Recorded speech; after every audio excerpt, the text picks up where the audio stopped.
Hello everyone, it's your lovely Abbie Dagrin, and welcome back to my channel, lovelies. Today I will be continuing a series on my channel that deals with natal chart analysis / readings.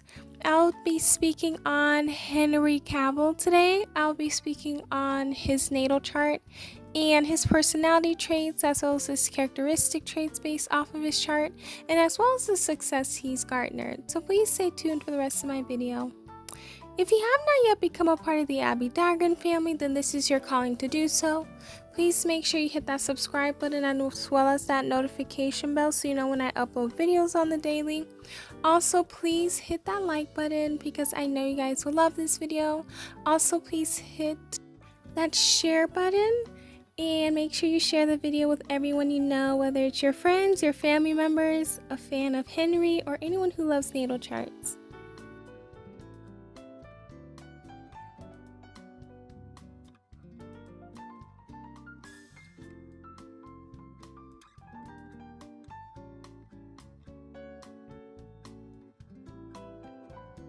Henry Cavill was born on May 5th, 1983, so this qualifies him to be a Taurus.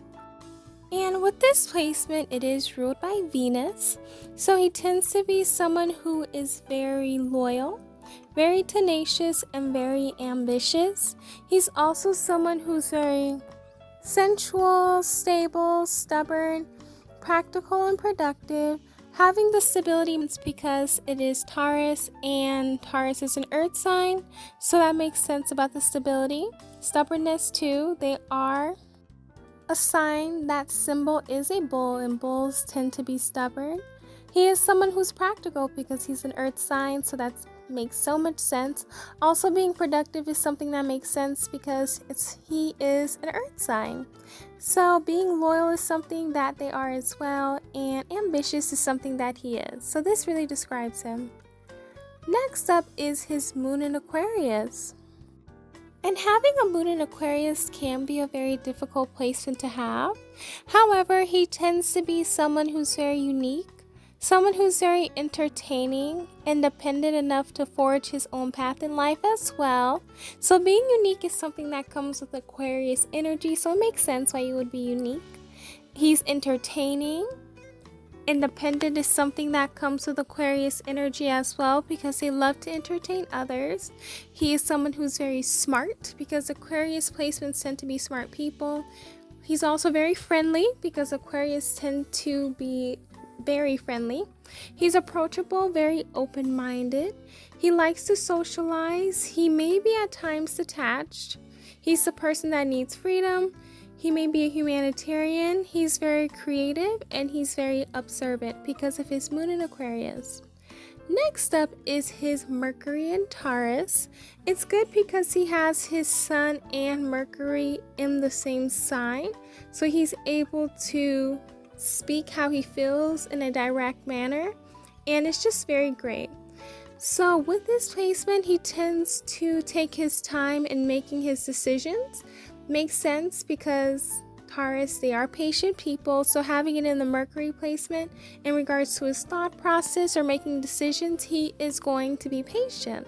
He takes into account every fact, and that's good and very intelligent because taking account every fact is really beneficial to him. Every detail and every consequence. He's very understanding because of this placement. He gives very practical and down-to-earth advice. So if you need an advice, it's great to ask someone with a Taurus Mercury because they're great at doing that. And he's also very dependable. So this is a great placement for him. Next up is his Venus in Gemini. And with the Venus in Gemini, he is someone who expresses his love. He's very expressive with it. He's the type of person that might want like a written agreement because, you know, he wants to just show his love in a distinct way. He's someone who has a lot of romantic talks with his partner. He is someone who's very flirtatious in his relationship. He loves a flighty romance. He loves something that's changeable. So he doesn't like to consistently do the same thing. He's a very playful person, and he has a youthful aesthetic. He's also someone who likes to use wit to attract others. He may like to tease or be playful. He wants to be stimulated mentally in order for his relationship to really work. And he wants to talk about anything. And he just loves to have a big group of friends. So this is him in regards to relationships. Next up is his Mars in Taurus, and this makes his third placement in Taurus. So he has a Taurus stellium, and with this placement, he's very patient.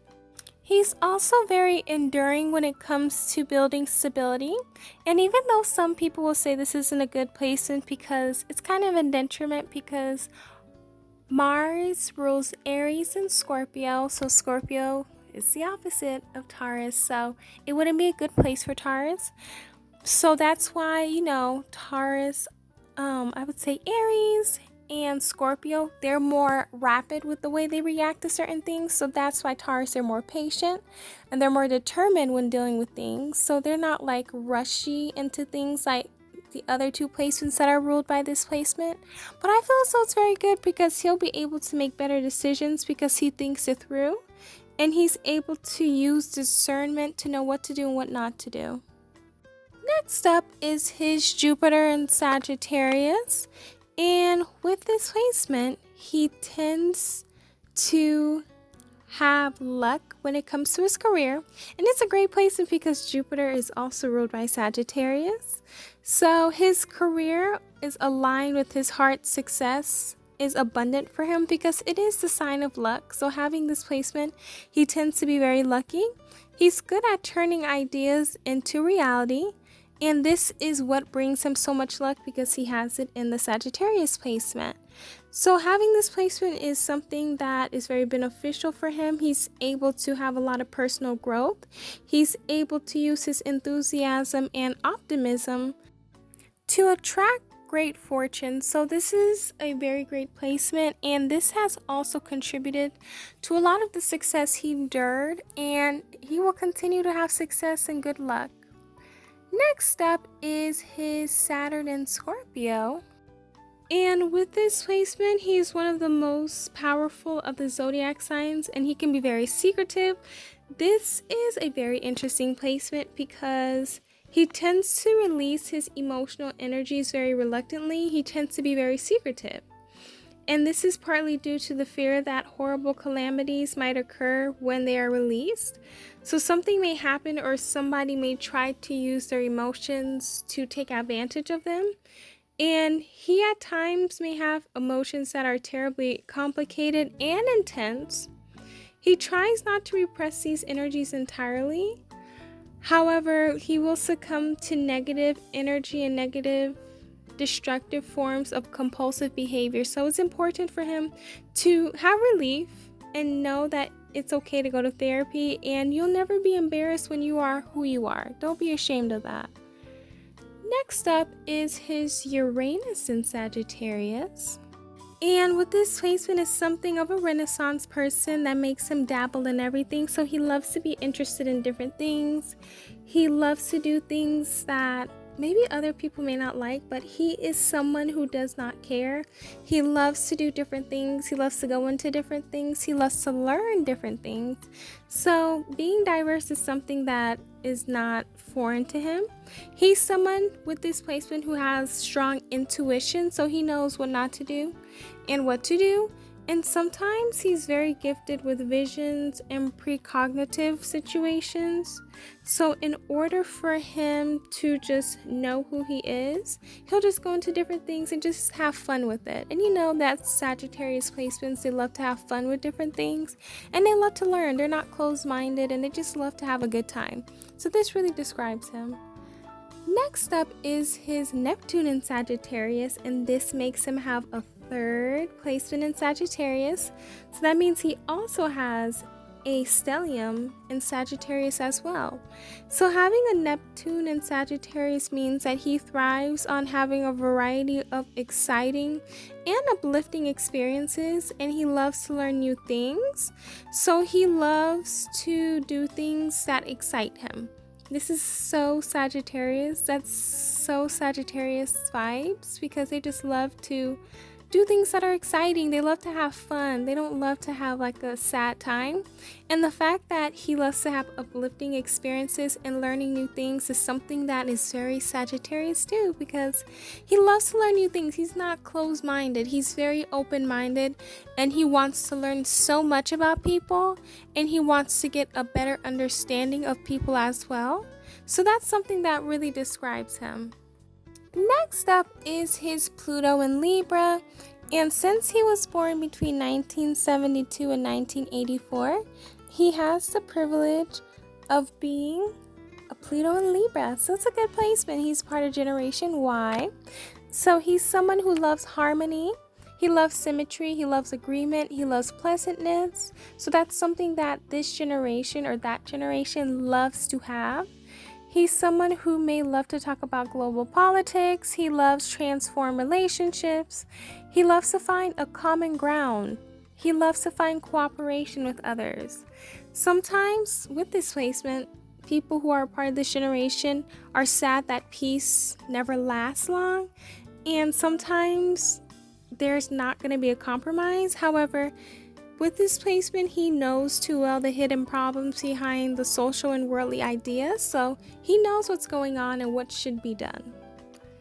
Next up is his North Node in Gemini, and with this placement, he will need to have healthy curiosity, asking questions to learn how other thinks, seeing both sides of a situation, having tact, having logic, communication of different things, a positive approach to life and other people, purposely cheering up others, using a non-threatening approach when expressing ideas, listening, openness to new ideas, seeking factual information before making decisions, searching for details others may miss or ignore, learning to listen to those around him even if he feels that he knows best, stay connected to the present, explore your writing potential, focus on developing his communication skills and his abilities. So this is what he will need to accomplish in his life.